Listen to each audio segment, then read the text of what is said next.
Hi, everyone. This is a story about how my husband, Jeffrey Brand, and I came to be members of this community and of this church. It's a story about identity, about family, about the Adventist educational system, and about the intricate connections between all of us in the SDA community. In this church, we often talk about being a church between two campuses, and that is a very important part of our story. Many of you here at church and at La Sierra Academy know me as Mrs. Brand, which I happily answer to. Brand is the last name of my husband and my kids, so it's natural to assume that's my last name as well. And it is, but it is only one of my two last names. My legal name is Krista Ruth Motschiedler Brand. And if you know me from La Sierra University, you know me as Dr. Motschiedler. I'm a faculty member in the chemistry and biochemistry department, where I have been teaching organic chemistry and some other fun things since 2002. There are a couple of reasons for me using Motschiedler as my professional name. The official reason is that my scientific publications from graduate school were all under the name Krista Motschiedler, so it made sense when I started teaching here to have that continuity. But there's another reason too, which is far more personal and sentimental. And that has to do with my family and my identity. I grew up as a Motschiedler, daughter of Edward and Velita Motschiedler, who are here with us today. I have a twin brother, Kevin, a twin brother, so no, we are not identical. I also have an older sister, Rhonda, who's also here today with her lovely family. She was only 18 months older than us, so my mom really had her hands full for a while. My dad was a pastor who then moved up into church administration in the Ohio Conference and then the Columbia Union. My mom was a nurse who got her master's degree when we were young and then started teaching nursing. Motschiedler is an unusual name, and there was a time when it felt like a burden. There were never enough boxes in the last name section on forms to fit my last name, and nobody could spell or pronounce it, icky. Because I'm a pastor's kid, we moved around quite a bit. I was born in Missouri, then we moved to Maryland for my elementary years, then to Ohio for junior high. Yes, you gotta love the 80s, right? At each new school, it would take a while for the teachers and kids to adjust to this name. The hardest transition for me was when my dad was elected Ohio Conference president. I had to start my junior year at a new school, Mount Vernon Academy, where the conference office was located. And there was no escaping it. Every Adventist in the state of Ohio recognized the name Motschiedler, and therefore knew who my dad was, and therefore had a certain expectation for my behavior.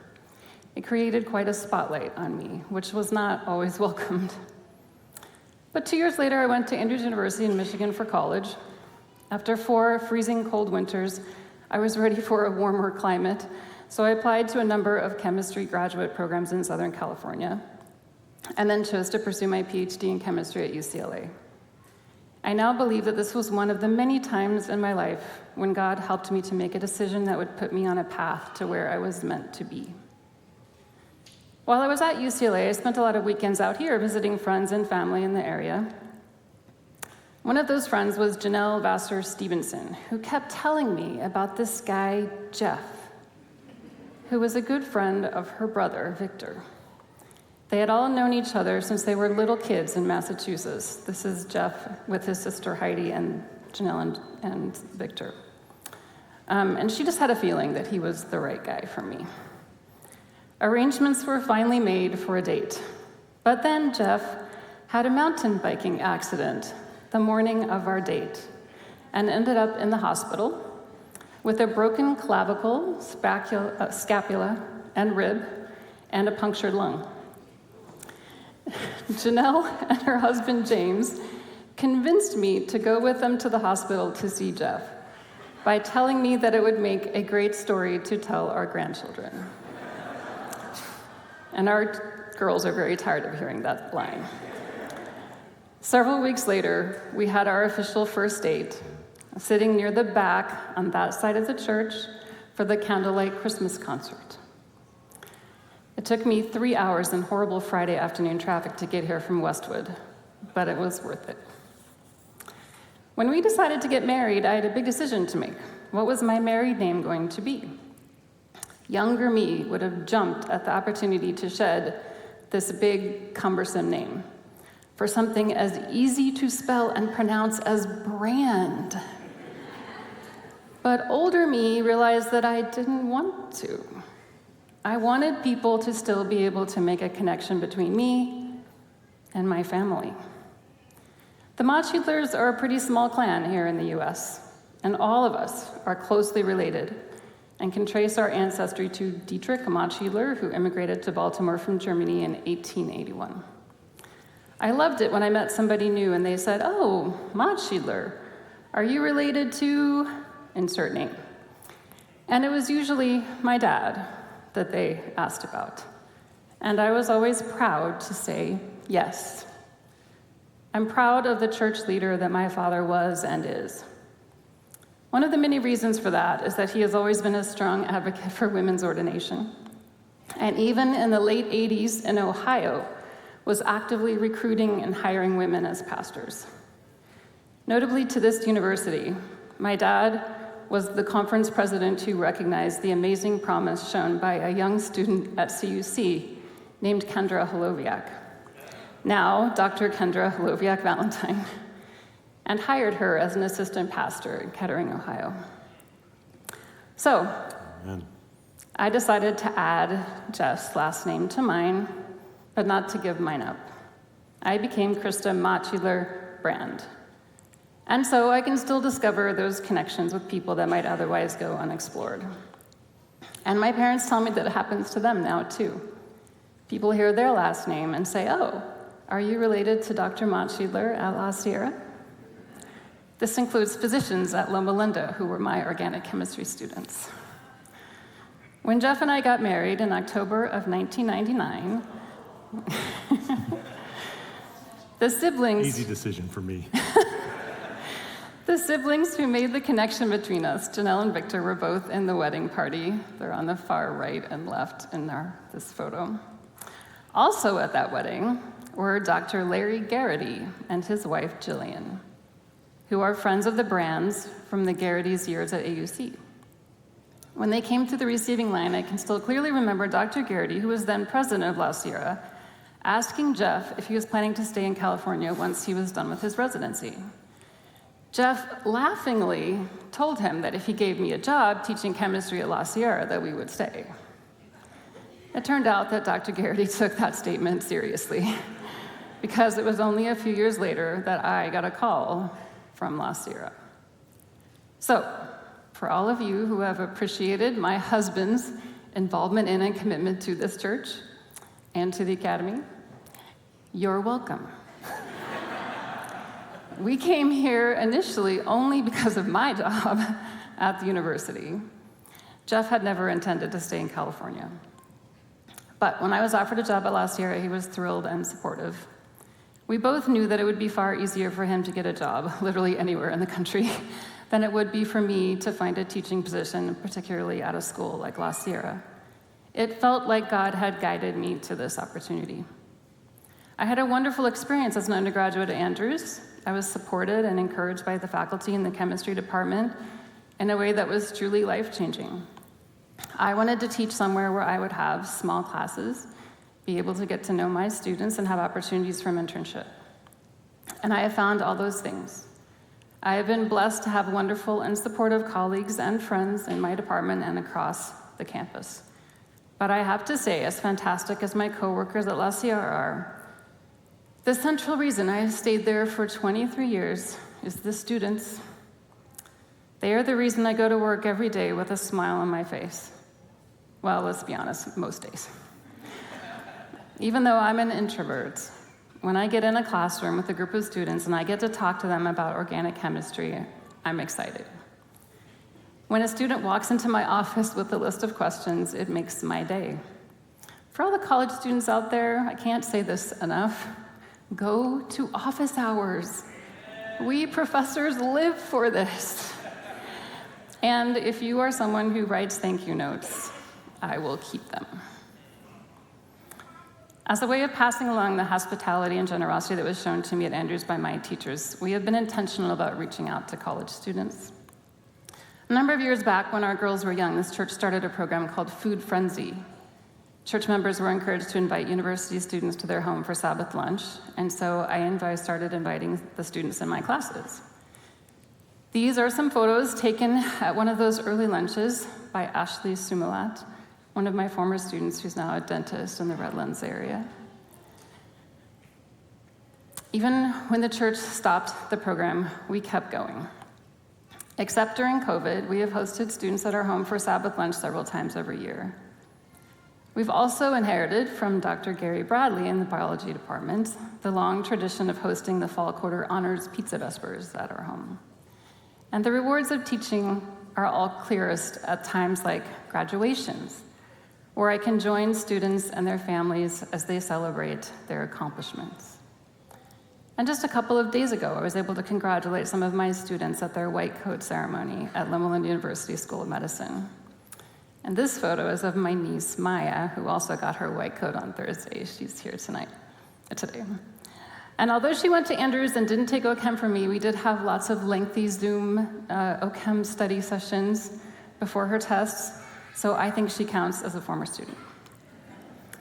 This job has been a gift. It's truly something that I love and that I feel God has called me to do. When I first moved to California, people would ask me where I was from, and I had a hard time answering that question. Should I tell them where I was born, where I went to elementary, high school, college, where my parents currently lived? All of those would have a different answer. I didn't have a permanent sense of home. I would usually just answer, oh, I'm from the Midwest, or I'm from back east. But now I know where home is. I have found my identity, my calling, my person, my people, and I have found my place here at La Sierra.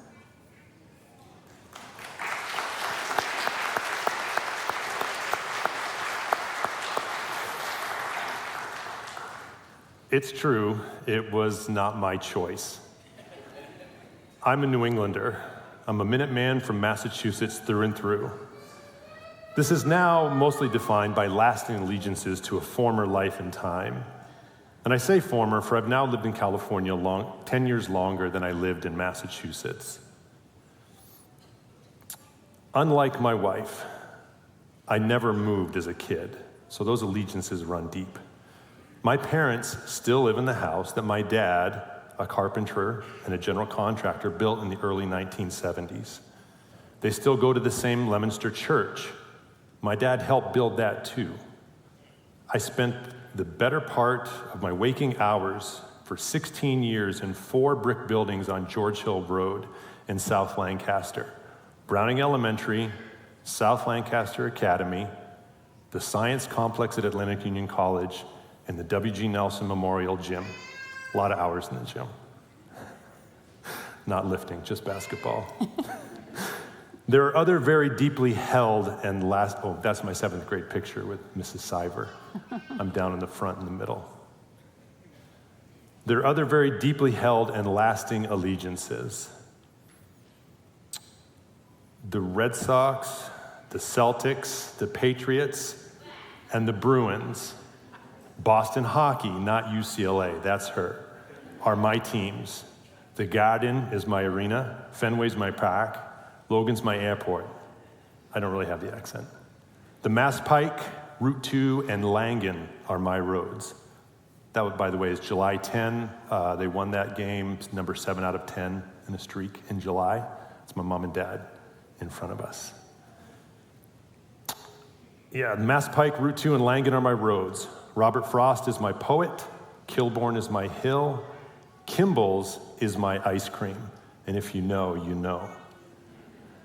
I could go on and often did if anyone was willing to listen. Especially when, after graduating from Atlantic Union College in 1993, I moved to Riverside and entered the graduate chemistry program at UC Riverside. Go Highlanders. I want it to be clear to people, I'm not from here. I continued to broadcast that message when I left UCR after 2 years and headed off to Loma Linda University Medical School. I even went so far as to room with Freddie Falvo, a friend from AUC who grew up in central Maine and who held basically all the same allegiances as me.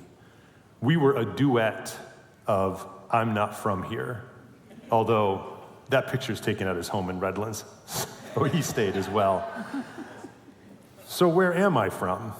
Actually, I'm a native of Colorado, born in Fort Collins on March 1st, 1971. Then, a short 3 months later, an event occurred in my life of enormous consequence, an event with an impact that cannot be overstated. On June 1st, I was adopted by Bob and Ruth Brand. According to family legend, as the social worker handed me to my mom, the judge made his pronouncement. He's all yours, Mrs. Brand. For BIOS series, though, this event casts kind of a glaring light on the questions of identity, heritage, family. In my case, that light does not fade or bleach out the answers to those questions. On the contrary, I feel my answers shine brighter. Unlike Krista, my family heritage is not traceable in the same way. Mine is a family by declaration. As such, there's no mention of ancestral bloodlines, and it must be accepted that there's a genetic fracturing with the prior. So while my adoption and the creation of our family may have been formalized with legal proceedings and paperwork, here is what I know to be true. The truest thing in my life. I am a Brand. Without modifying adjective or qualification, I am the son of Robert and Ruth, the brother of Heidi. Whatever my parents brought with them to our family and all they left behind with the Brands of Wilmington, Delaware, and the Reddings of West Paris, Maine, consequently and spontaneously became my heritage on that June day. Nothing in my life is truer or more rock-solid foundational because my parents based their lives, their decision, and our family trusting in and living out the promise God gave us through Paul in his letter to the Romans, chapter 8, verses 14 to 17. For those who are led by the Spirit of God are the children of God. The Spirit you received does not make you slaves so that you live in fear again. Rather, the Spirit you received brought about your adoption to sonship. And by him we cry, Abba, Father. The Spirit himself testifies with our spirit that we are God's children. Now, if we are children, then we are heirs, heirs of God and co-heirs with Christ, if indeed we share in his sufferings in order that we may also share in his glory. Now, fast forward, remember the cassette tape from Alina Bascom's talk last week, kids? Fast forward to BIOS 2025. If I'm a New Englander, and this is Nadia and my mom on Shag Pond in Woodstock, Maine, just up the road from where she grew up as a kid. If I'm a New Englander, and if my parents live in the same house in which I was raised, if I didn't choose this place, then why am I still here 23 years later? Beyond the obvious, I'm still wildly in love with my wife of 25 and a half years, and I like living in the same house as her. That was our trip to Paris for our 25th. Well, one more story to help answer that question. When I was about 4 years old, I asked my mom what adopted meant. I cannot ever remember a time not knowing I was adopted or not knowing that word. Clearly, she had known this question would come and had prepared her answer. She sat down with me on her lap in our old rocking chair to meet me on my level. Then she looked me in the eye and told me a story. There was a man and a woman who were going to have a baby boy, but for whatever their reasons, they weren't ready to be a mommy and daddy yet. There was another man and a woman who were very ready to be parents, but they could not have a baby. So the man and the woman who were having the baby made a decision to let the other man and woman be the mommy and daddy to that little boy. I was that little boy, she said. And they were the man and woman, the second couple who were ready. And it was Jesus who picked me out for them and picked them out for me. Jesus was the one who made us a family. Direct, simple to a fault, some might say. Adoption can be messy sometimes, but something a 4-year-old could understand. I did understand. I do believe it, and in the ensuing 50 years, I have never had a cause to doubt its truth or validity. So back to the question, if I didn't choose to come here and be here, why am I still here? Well, maybe La Sierra chose me. It adopted me, but being an adult, I had the agency and capacity to make a reciprocal decision to adopt the La Sierra University Church too. I can remember that defining moment. Corinna was about 6 months old, and we were sitting downstairs in the cradle room waiting. And in that waiting, it became apparent that Sabbath morning just must not be happening in the home of Bobby, Eden, Michaela, and the late and forever great Felda Brown, maybe even more Jamaican than Katrina Jameson. Dorothea Talsi Ragsdale was sitting at the piano, but no Velda. That was when La Sierra chose me, and I chose it too. I knew the songs, I knew the motions, I knew the kids, I knew the parents. I'm not from this place, but right then I needed to choose. I could simply remain at this place, or I could be of this place and in this place. The Spirit nudged. I scooped Corinna up with one arm. As an aside, Ben and Kalmany, get ready to learn life again one-handed. I scooped Corinna up with one arm, grabbed the basket of felts and propped with my free hand. Dorothea saw me and started playing, and I started singing. And I kept singing in cradle roll for the next 5 years. For a while on my own as the only teacher. But Tanya Kaler and Donovan Childs quickly put an end to that solo. And then after that, commensurate with my Myers-Briggs extrovert ESTJ personality type, I found myself following my girls as they grew up front teaching in kindergarten, not Tiny Tots, because Stephanie McFarland had a lockdown on Tiny Tots, but kindergarten, primary 1, primary 2, juniors. The juniors were tough. Something happens between 4th and 5th grade. Then early teens. I thought juniors were tough. Every time I have said yes and stepped into a no role, every time I've volunteered and offered my time and gave my efforts to my adopted church family, I have been richly rewarded with the profoundly meaningful experience of being intertwined in the lives of my brothers and sisters, and especially in the lives of their children.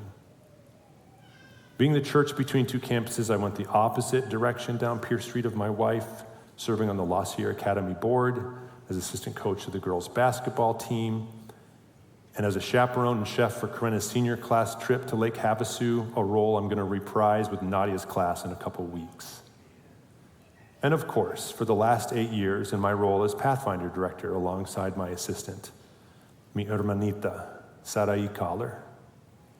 Scores of parents have paid me the tremendous compliment of trusting me with their children at 100 Friday night and Saturday night meetings to let me and my staff teach them about Jesus as we understand him. And then take their children to the woods, the desert, the mountains, and bring them back again. Even Isabel made it back.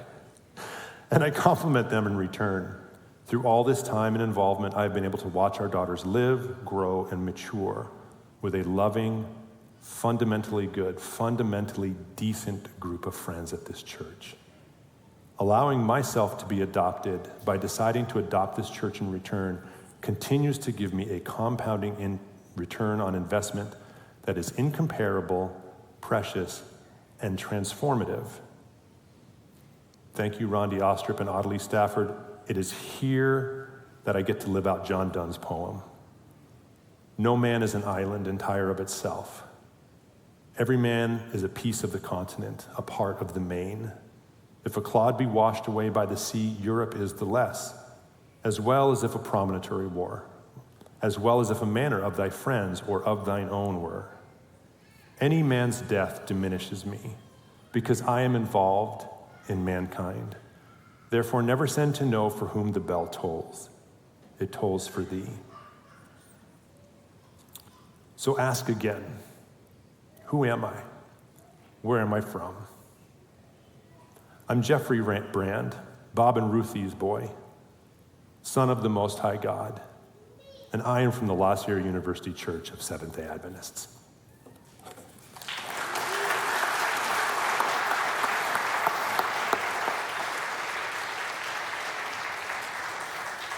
Would you please stand with me for the reading of the word?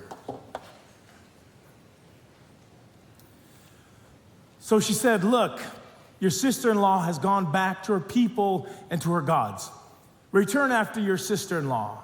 But Ruth said, do not press me to leave you, to turn back from following you. Where you go, I will go.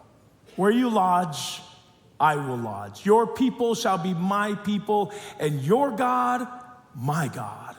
Where you die, I will die, and there will I be buried. May the Lord do thus to me, and more as well, if even death parts me from you. When Naomi saw this, she was determined to go with her. She said no more to her. The word of God.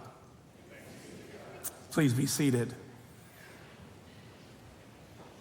An apology to Krista, Dr. Motschiedler. When I met with them earlier this week, the first thing I asked was, how can I pronounce your last name? And I've been working on it for days, and I failed. Thank you, Brand family. Thank you, Jeff, Krista, Corinna, Nadia. Thank you for sharing your lives and your story here in this zip code, here in this church, and here in this space. I think that Jeff and Krista's story brings a light to a sacred truth. That sacred truth being sometimes family is formed by blood, revealing itself in our DNA shared with the twin, bound by birth. And other times, formed through external situations, it's found in monumental decisions to belong to one another, to show up, to stay, to love without condition. Whether by biology or by choice, true family is marked not just by the sharing of a name, but by the sharing of our commitment. To say that I will indeed stay with you. In our reading this morning, a very familiar heroine, Naomi, has lost her biological family. She's at the point where she's sending her daughter-in-laws home, back to their families, back to where they might be able to thrive and live and find a fresh future of opportunities. So Orpah, after some begrudgingly tough engagements, decides she will go home. But Ruth, in verse 14, the word says clung to her. Ruth clung to her. Dabach. This very word of clinging means to be glued to, or to be connected in a way that is very difficult to separate back out. It's the same word used in Genesis chapter 2, where man shall leave mother and father and cling to his wife. There is a strong gluing, a connection. So this moment here, Ruth clings, makes a choice. She's no longer going to be of. She's no longer going to be at. She's going to be of this relationship. She clings. Back in the 80s, when I was young, they used to have commercials. Y'all remember commercials? There was one commercial for this particular product. Does anybody remember Crazy Glue? Do y'all remember this commercial? If you don't, it's because you're not old. But they used to do this thing with Crazy Glue, where they'd have somebody, they would glue the helmet to like a beam, a construction beam, and they would make it look like they were way off the ground, which I'm sure they were not, because that would have been dangerous. And then people would hold on to make the illustration that this crazy glue is so strong and so dependable that even if your life was in danger, you would be safe. And I just always thought, whoa, that's really cool. But then one day I thought to myself, so what is between the people's hair and the helmet? Have you thought about that? Like, I'm pretty sure their arms are not strong enough to hold a helmet like this off the ground. But the point for this company was that the glue was going to stick even when life was at risk. This decision that Ruth makes to cling to Naomi is that kind of glue, that kind of sticking. I'm going to stick with you in such a dependable way that even when life is at risk, you can trust I will never leave your side. To commit. And so we arrive at this driving passage for the story, where she says, do not press me to leave you, to turn back from following you. Where you go, I will go. Where you lodge, I will lodge. Your people shall be my people. Your God, my God. Where you die, I will die.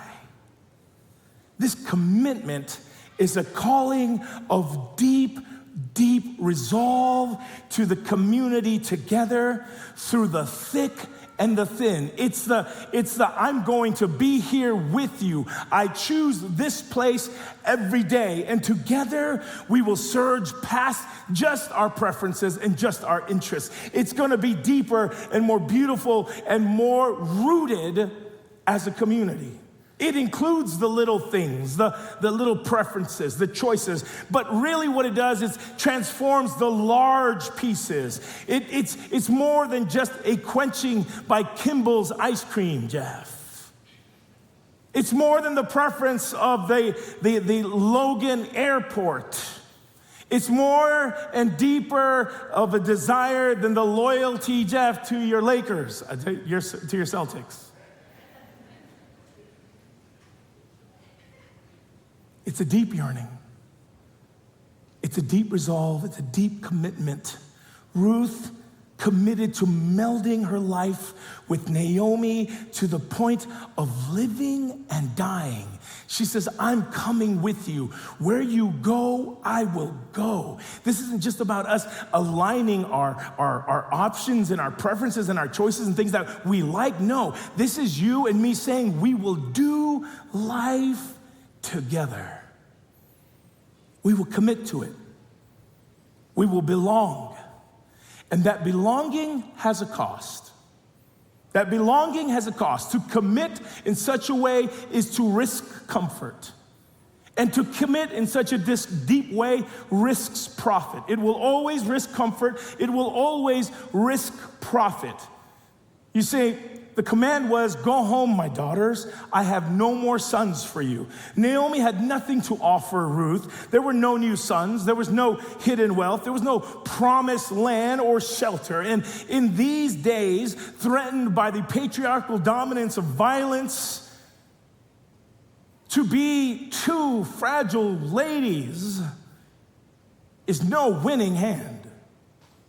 Ruth has no real solutions here. She has no real answers. She has no real promises. There's nothing guaranteed to Ruth. She's just here with this Naomi. Naomi offers a solution that was based on benefits, but Ruth chose an option based on belonging. Now,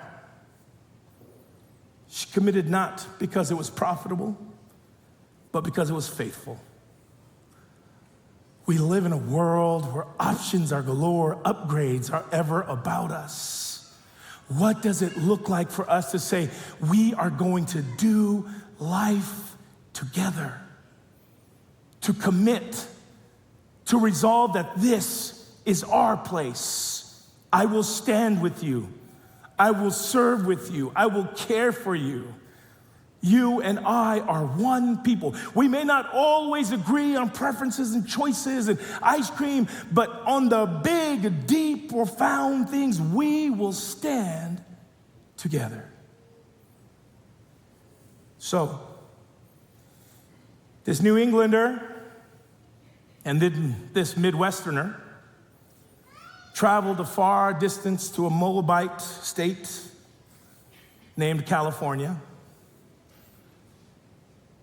not only to discover love, but to find home. In a world where everything is commoditized, where you have options to be up and about and do things, I want to invite you to commit to this space together. The beautiful and wonderful and profound things we can do when we say we will stand as one community. What can we accomplish? I urge all of us to cling. And if you're visiting us today and you have a home community, I bless you. And on your way out today, I pray that you felt the Spirit of God calling you to cling to your home community. If you're visiting us today and you're kind of open and you're in here to check it out, maybe you've come once in a while, I urge you, cling here. This is your home now. Stand, be of La Sierra University Church. And if you've one who have been clinging here, I invite you, continue to bear down so that we might be able to do the beautiful things God has called us to do. If this is your space, cling here, be of here, pour into here, love here, care for those here in our community. Let's do this great work together.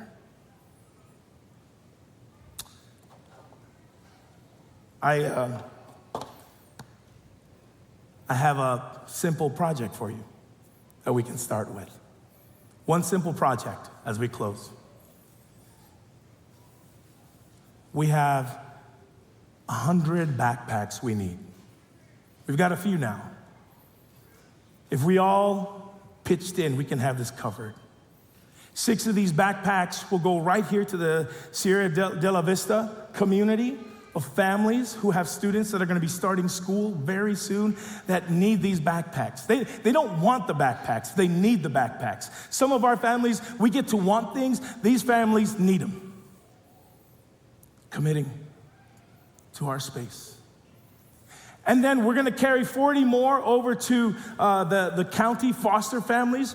We were asked to bring 40 backpacks in with stuff for these amazing children. These backpacks don't just mean, hey, they don't just look like trends and something cool for these kids.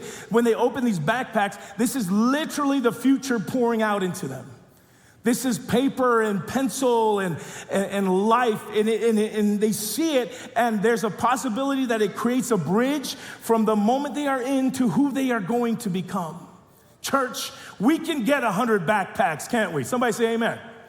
We can do this. We've got till the 6th. That means even if you don't have a backpack today, when later tonight, when you're hanging out at Target anyways, because some of y'all do that, grab that backpack. Throw some stuff in there. Why? Because La Sierra University Church is committed to the calling that Jesus has for us right here in the 92505. We're committing to each other. This isn't just a passing trend. This isn't just a cool church worship. This isn't just some place that feels comfortable for now and so you're here. No, we are saying we are not just at this place, we are of this place. Welcome to La Sierra University Church, where we are committed to do life well.